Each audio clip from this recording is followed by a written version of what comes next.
You know, we're here at Toledo Bend today and fishing a bunch of hydrilla and, you know, subsurface vegetation. There's hydrilla, lily pads, there's eelgrass, but we're fishing bladed jig,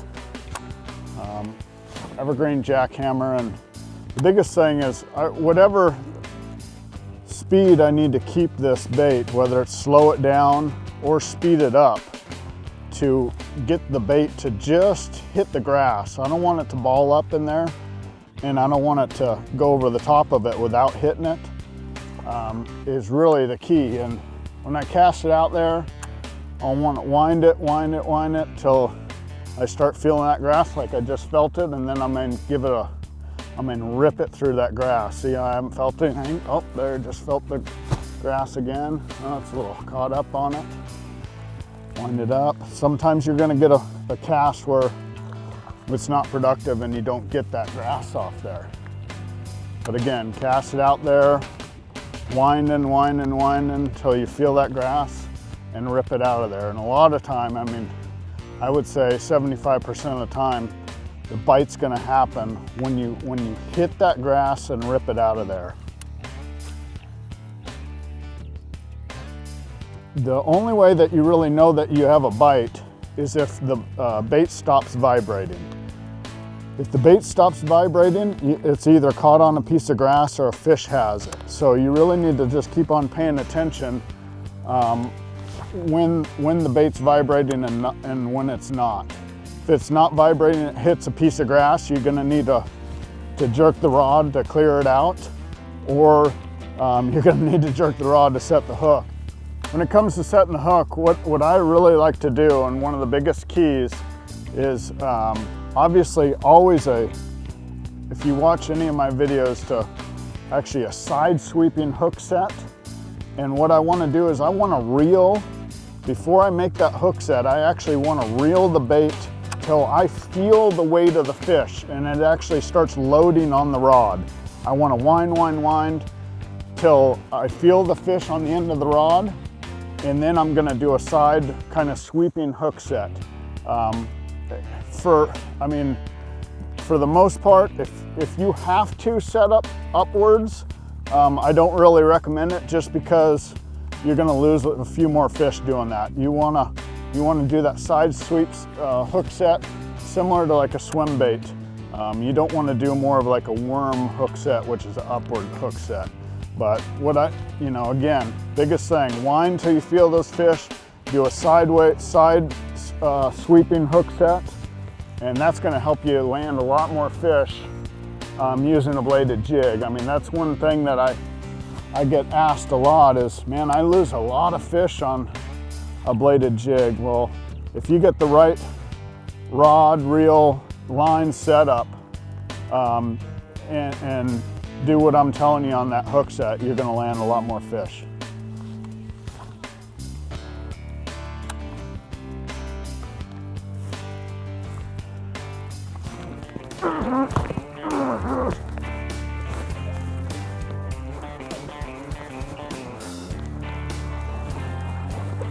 Oh, it's a big one.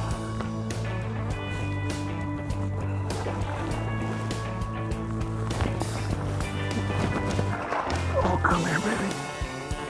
Yeah. Look at that. The jackhammer.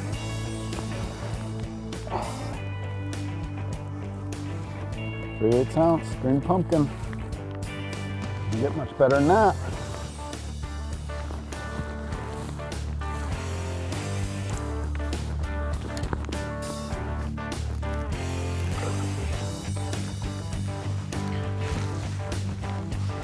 Man, that was awesome.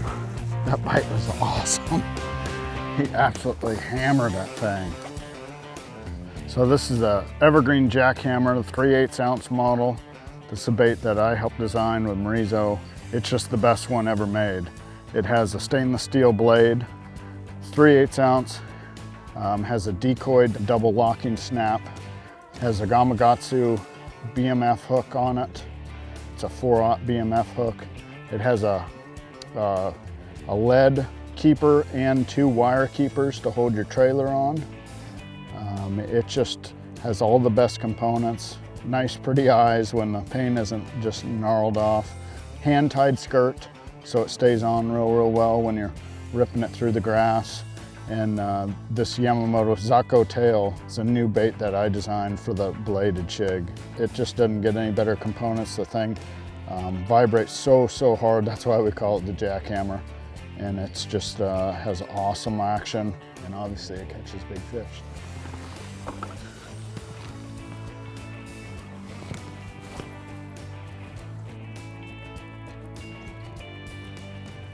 Important to have the right setup when using a bladed jig. I think that's probably the most key thing for hookup ratio and landing fish, is to have the right setup. And first thing comes to mind for me is the rod. This is a Evergreen International rod.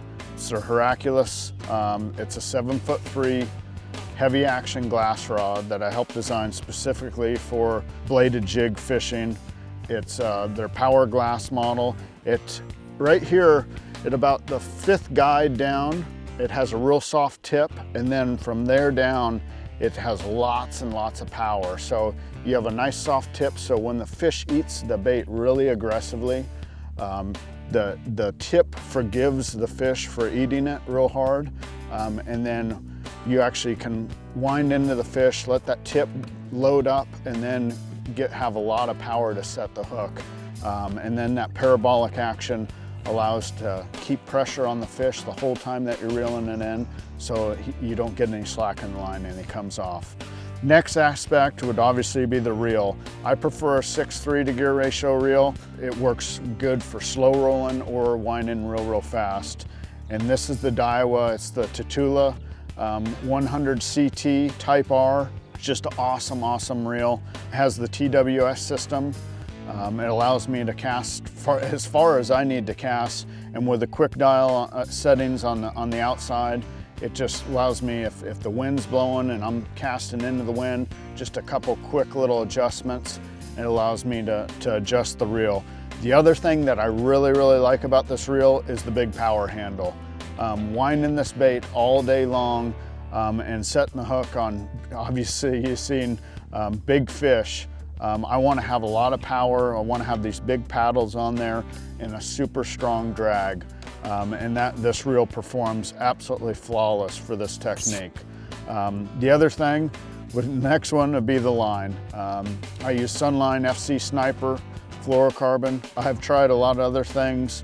Some people swear by braid, but literally I've been using this exact setup for years, and don't hardly ever lose any fish and don't ever break any off. So it's just a really good setup. You know, with the high quality rod that Evergreen produces, with the great guides, the awesome action, obviously the cool red color, awesome Fuji grip. It's just all the components are top end on the Evergreen rod, along with the Daiwa Tatula CT Type R. You know, I think that, the line, the whole setup, this is what you need if you're gonna be bladed jig fishing. And I guarantee you, if you run this setup, you're gonna catch more fish with a bladed jig, and I guarantee you'll be happy.